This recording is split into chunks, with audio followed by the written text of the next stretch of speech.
Gracias a todos por aceptarme aquí, es un honor. Tengo unas fotos que estoy distribuyendo y ahora empieza. Ritos visuales atestiguan por otros medios en la medida que no funcionan de la misma manera que ritos literales, o sea, ritos auditivos. En lugar de hacer la voz de un testigo presencial, también presente, por ejemplo, ritos visuales enmarcan a su mismo silencio. Nosotros vemos su inhabilidad y al hacerlo también vemos los límites políticos de expresar terror en medio de terror, o sea, de criticar solo para ser censurado.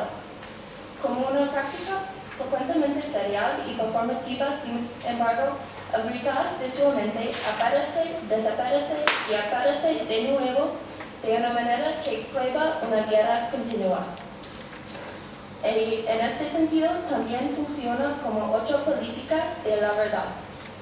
Todavía estoy descifrando la política, pero aquí voy a elaborar unas observaciones preliminares. 1. Que gritos visuales no solicitan a jurisdicción estatal para verificación. 2.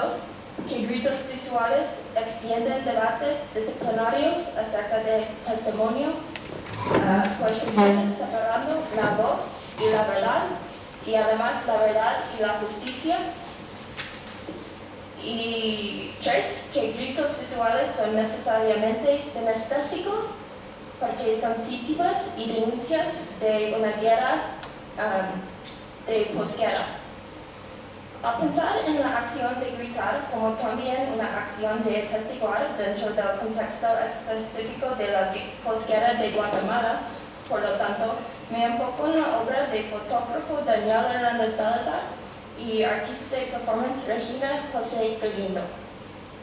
A través de gritar de varias maneras silenciosas, sino muy visibles, por ejemplo, estos artistas repetidamente atestiguan contra, no de acuerdo con, las mismas instituciones guatemaltecas que siguen operando con terror y impunidad. En sus obras las sensaciones se cruzan, las autoridades se confunden y no obstante la realidad política de guerra continua se pone muy perceptible. Informada por el entendimiento de Jacques Rancière de la estética como también la política, en la medida que las dos consisten en enmarcar el sensorio común. Por lo tanto, aquí entiendo el grito como una estética visual capaz de quebrar estructuras hegemónicas con respecto a la verdad, la guerra y la acción de atestiguar. Al hacer esto, por lo tanto, ubico gritar en contraposición a las normas legales de pruebas científicas y a las axiomas asociadas de los derechos humanos, las cuales insisten en que los testimonios de testigos presenciales sean los más verídicos. Como voy a demostrar, sin embargo, las obras de Hernández Salazar y Galindo, contrariamente, son menos expresivas de lo que ellos han visto y más expresivas de lo que ellos, por gritar silenciosamente, hacen visibles. También entrando en debates académicos sobre los límites epistemológicos del testimonio presencial, límites a causa del trauma, la diferencia cultural y la deconstrucción, por ejemplo. Sin embargo, yo igualmente abstengo de sustituir una epistemología con otra. Al contrario, el propósito de este modo alternativo de atestiguar es politizar tales límites epistemológicos de nuevo, por llevarlos a las calles, relacionarlos a otros ritos de terror y de este modo exponer y denunciar el silencio particular que el Estado guatemalteco sigue produciendo. Para contextualizar tal silencio históricamente, por lo tanto, voy a empezar con una escena de Me llamo Roberta Menchú y así me nació la conciencia. Un cuento de la guerra civil entre los 60s y los 90s y y un libro que nosotros universitarios ya hemos discutido mucho. Al describir la tortura y asesinato de su hermano y otros sospechosos a las manos del ejército estatal, Menchú afirma, cito, cuando empezaron a ver los cuerpos, empezaron a pedir auxilio. Unos gritaron todo el día, muchos gritaron, pero no les salía la voz. Al contar la reacción subsiguiente de los testigos presenciales, además, Menchú observa un impulso visible de gritar también, no por desesperación, sino denuncia. Según ella, cito, hasta en los niños se veía una cólera, pero esa cólera no sabían cómo demostrarla. De todos modos, si hubiera un enfrentamiento con el ejército, el pueblo habría sido masacrado. A consecuencia, no hubo ningún enfrentamiento, o de hecho no más gritos en esta escena.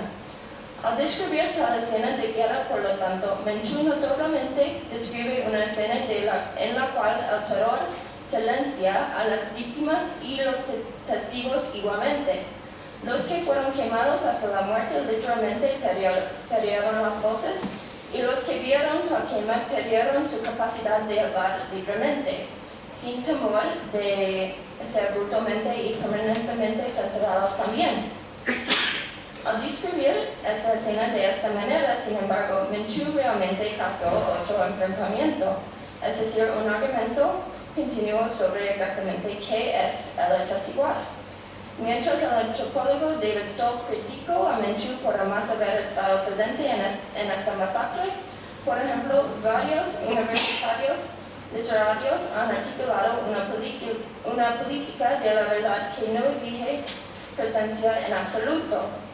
Al hacerlo, sin embargo, ellos han ignorado esta escena de gritos polémicos en favor de enfocarse en su figura del secreto, el cual Menchú asocia con su identidad indígena y enfatiza que debe quedar desconocido.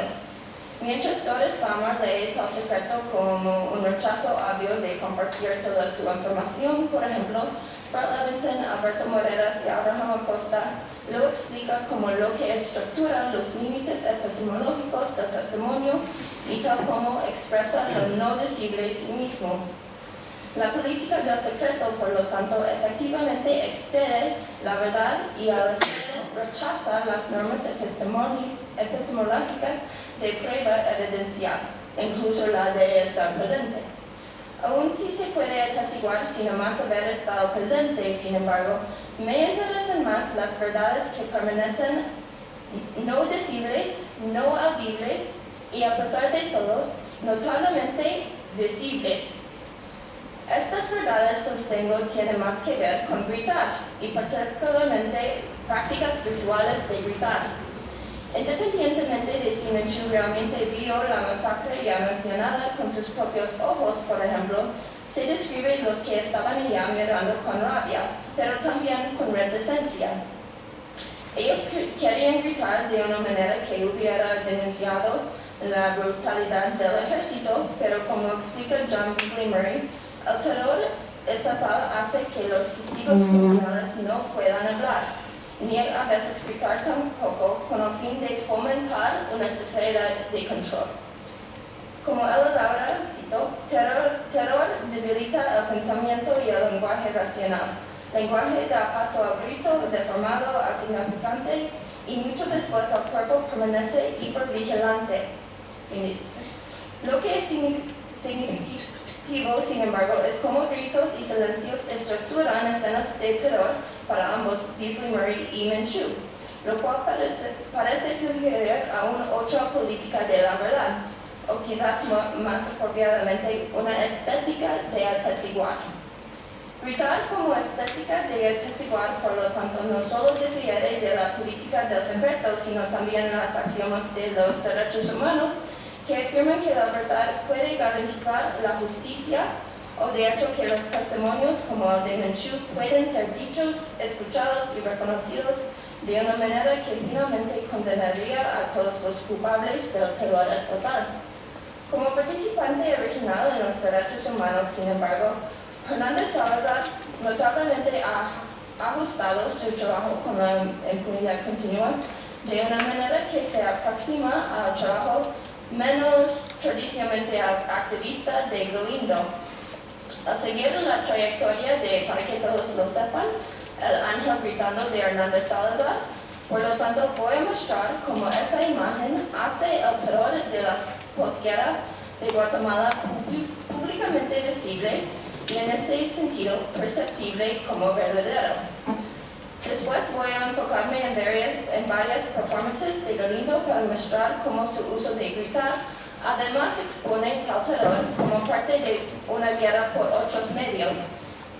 Mientras que el propósito de los gritos visuales no es obtener justicia, por lo tanto, yo mantengo que es al menos reivindicar cierta perceptibilidad o también vería cierta presencia, pero con el propósito de resignificar tal palabra, entre y en contra de la amenaza continua del terrorismo estatal. Cuando Hernández Salazar creó su ángel gritando en 1998, poco después de la firma de los acuerdos de paz en Guatemala, sin embargo, su propósito era de hecho obtener justicia. Como fotoperiodista que ya trabajaba con las exhumaciones de fosas comunes, por ejemplo, la Oficina de Derechos Humanos del Arzobispado le había pedido crear una imagen para la portada de su informe testimonial. Guatemala nunca más. Aquí estoy refiriendo a las figuras 1 y 2. Así que él creó su ángel gritando, titulado Para que todos lo sepan, como parte de una serie más grande que ya incluía otros ángeles titulados No veo, no oigo y me callo. Según el artista, es justamente el ángel que rompe el silencio que los otros tres denunciaban. La hoja, con su informe acerca de las violaciones, iba a romper el silencio. Que Guatemala nunca más iba a romper el silencio, sin embargo, marca tal acción como todavía incompleta. Cuando Monseñor Juan Gerardi, el líder de la hoja, fue asesinado por oficiales militares, solo 2 días después de la publicación del informe, por ejemplo, cientos de guatemaltecos marcharon por la capital en silencio de nuevo. Figura 3. Esta vez, sin embargo, llevaron los ángeles de Hernández Salazar y su mensaje, ahora más irónico, de Guatemala nunca más. Aquí aunque los miles de testimonios del informe iban a probar un genocidio guatemalteco contra las poblaciones indígenas durante la guerra civil y así garantizar más justicia y paz, por ejemplo, el asesinato del Monseñor en vez demostró que tal violencia y impunidad seguían sucediendo. Lo que el ángel gritando de Hernández Salazar efectivamente da a saber, por lo tanto, es en realidad su incapacidad de ser escuchado por un Estado todavía reaccionario, o sea, terrorista. Como Martin Dollar afirma, sin embargo, cito, no todas las voces son escuchadas y tal vez las más intrusas y convincentes son las voces no escuchadas. Fin de cita. Mientras que el Estado permanezca indispuesto a escuchar y verificar Guatemala nunca más como verdad histórica, por lo tanto, es importante observar que no puede simplemente ignorar tales gritos silenciosos tampoco. Al aniversario del asesinato del Monseñor, por ejemplo, Hernández Salazar hizo, para que todos lo sepan, aún más intrusa por instalarla en varios sitios de la ciudad y varios sitios además del Estado, incluso el Estadio del Ejército, el Campo de Marte, la Escuela Politécnica y la Policía Nacional. Figura 4 es un ejemplo, no un ejemplo muy bueno, pero es uno de los ángeles callejeros instalado en el Estadio del Ejército. Estos ángeles fueron desaparecidos dentro de pocos días y al descubrir su decisión de hacer esta imagen como un ángel callejero que sigue instalando hasta hoy en día, a pesar de sus eliminaciones, sin embargo, Hernández Salazar afirma, Los años pasan, todo queda impune, tengo que gritarlo. El artista también ha referido a este ángel como el ángel que grita justicia, pero sus eliminaciones continuas de tales fotos por parte del Estado parece evidenciar más la imposibilidad de la justicia. Según Dollar, por ejemplo, cito, el momento en que el otro es provocado y interpelado por un grito, el momento en que responde a él, tal grito retroactivamente convierte en apelación. Es interpretado dado un significado. Fin de cita. El significado o la verdad del ángel callejero, por lo tanto, no es lingüístico, sino visual y aún performativo. Porque en vez de simplemente apelar a las instituciones estatales, las cuales siguen negando la habilidad de este y otros testigos en absoluto, por ejemplo, el ángel gritando también apela a un público más general. Un público que puede ver la verdad de terror continuo simplemente por observar la eliminación de tales ángeles de la esfera política.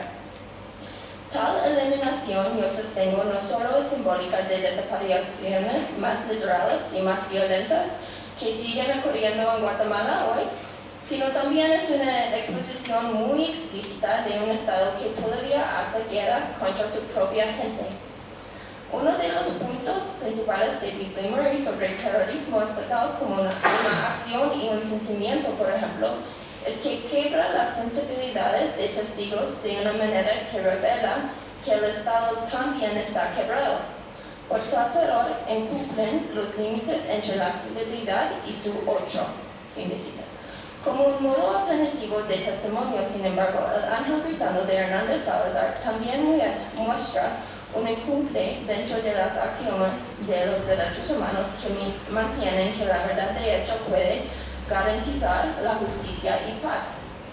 Mientras el artista sigue instalando en ángeles adicionales dentro de Guatemala y también más globalmente ahora, por lo tanto, él también performa lo que Rebecca Schneider llama, cito, las insuficiencias curiosas de la copia y lo cierto de la inadecuación que incluye pasos defectuosos hacia atrás y hacia adelante y para el lado. De hecho, para Schneider, cada fotografía y performance es una copia en la medida que mezcla el pasado, presente y futuro de una manera que desafía, cito, inversiones en la linealidad como la única manera de marcar el tiempo, o del mismo modo la acción política. Cada vez que Hernández Salazar instala otra copia de su ángel, por ejemplo, evidencia la imperfección de su propósito original de ser escuchado por el Estado. Cuando el exstitutor militar Efraín Ríos-Mar fue acusado y después absuelto de haber cometido genocidio, además, el artista instaló varios ángeles callejeros con un nuevo, pero también defectuoso mensaje de si hubo genocidio, figura 5. Para mí es defectuoso porque aunque para que todos lo sepan, iba a condenar y poner fin a la violencia estatal, las iteraciones subsecuentes, o de hecho las copias continuas de tal ángel, visiblemente y performativamente socavan el pretérito de tal denuncia.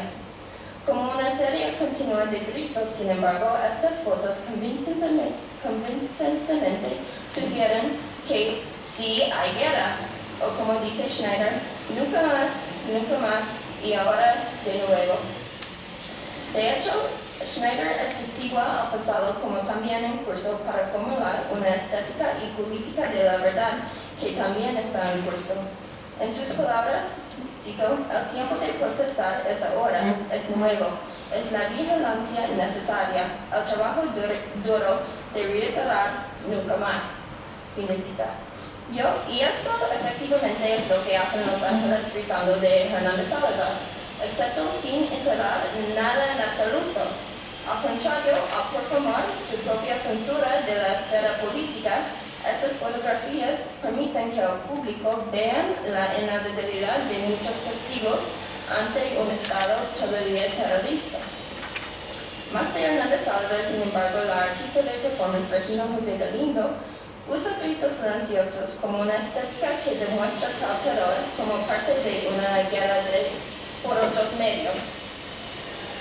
Antes de describir algunas de sus performances, por lo tanto, me gustaría clarificar tal guerra, la guerra por otros medios. Mientras los derechos humanos han logrado las condenaciones de algunos culpables estatales, incluso los militares responsables por el asesinato del Monsignor Harari, por ejemplo, sociólogas Carlota McAllister y Diane Nelson afirman que, cito, los crímenes no resueltos del pasado son agravados por la aparición cada vez más frecuente de nuevos cadáveres, los cuales ahora parecen en estadísticas comparables a los peores años de la guerra civil inicial. Al conceptualizar una guerra por otros medios entre fuerzas contrainsurgentes y insurgentes, que ahora apura por una variedad de prácticas políticas, económicas, humanitarias y culturales. Por lo tanto, McAllister y Nelson sugieren que el en postguerra tiene más que ver con modos alternativos de atestiguar, o sea, de hacer que todos sepan tal guerra continua. Este atestiguar, el cual es igualmente por otros medios, es empáticamente al público y para el público. Porque como McAllister y Nelson señalan, por ejemplo, post no solo es un prefijo, también es un sustantivo que significa un poste de manera fijado en posición vertical, un punto de unión, y un verbo que significa mostrar noticias.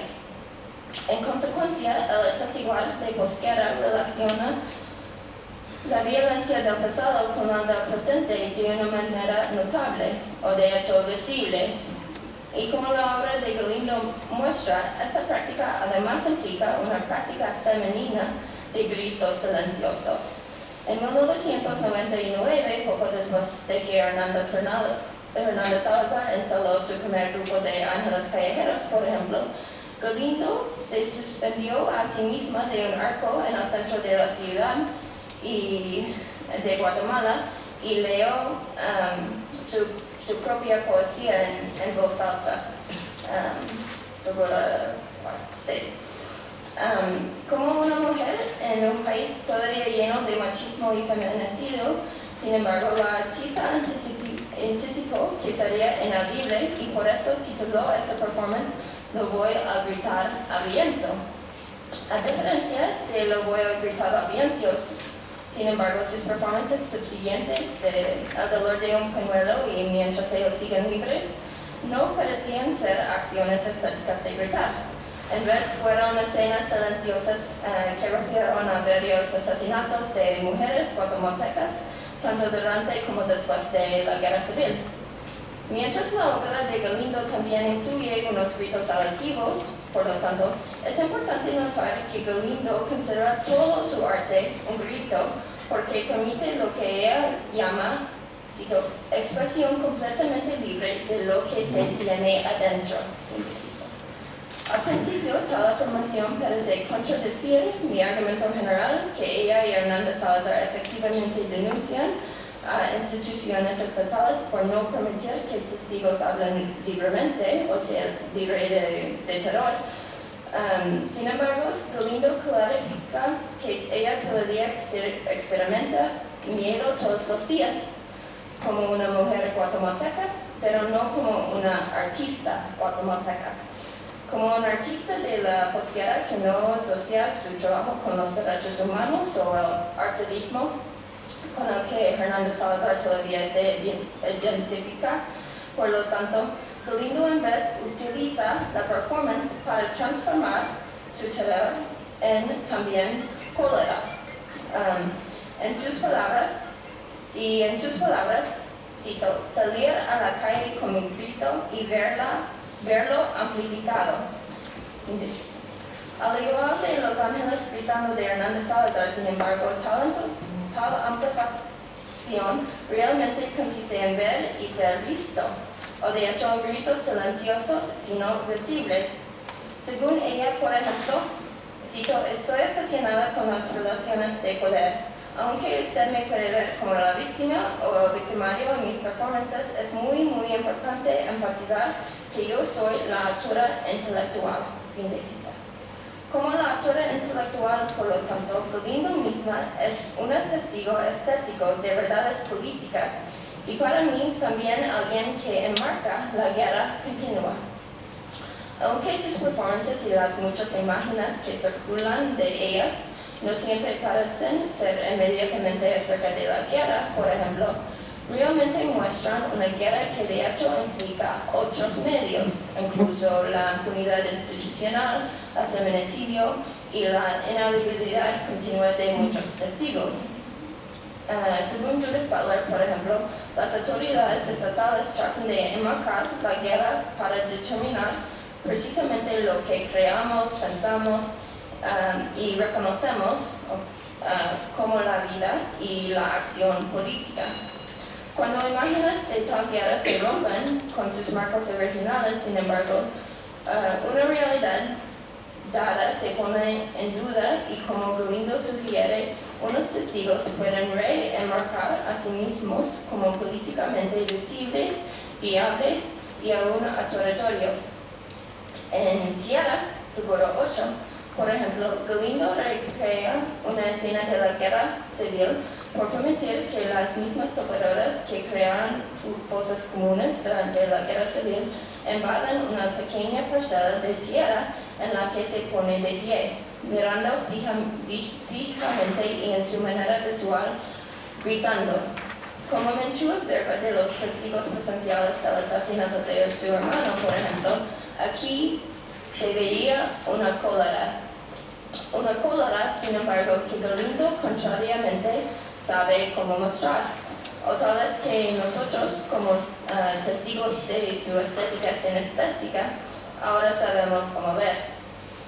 Tal como la artista afirma que el miedo, la rabia y la necesidad de gritar en público sostienen todo su trabajo, además, Butler también afirma que crear nuevas imágenes de la guerra, al menos, cito, proporciona las condiciones para salir de la aceptación cotidiana de la guerra y hacia un horror e indignación más generalizado.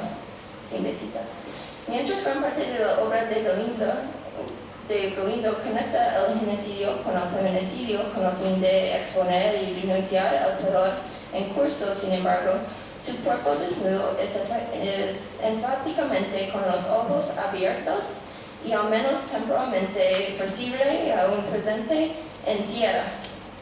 Como ella explica, cito, esta obra para mí es mucho más utópica y esperanzadora porque todo destruye tu alrededor y tú permaneces en pie. Es una historia de supervivencia. Fin de cita. De hecho, es una historia de gritar silenciosamente entre y en contra de un Estado terrorista de una manera que también sobrevive al terror. Aunque la guerra dentro de Guatemala ahora funciona por otros medios que la brutalidad explícita que Menchú describe, en me llamo Roberto Menchú y así me nació la conciencia, por lo tanto, ambos Hernández Salazar y Galindo muestran como terror continuo exige atestiguar igualmente continuo. Porque tal terror, como afirma Beasley Murray, de hecho funciona para fomentar una sociedad de control, sin embargo, estos artistas emplean su propio control estético, o sea, autoría intelectual, para gritar de una manera que no solo expone al Estado como terrorista, pero también amenazado.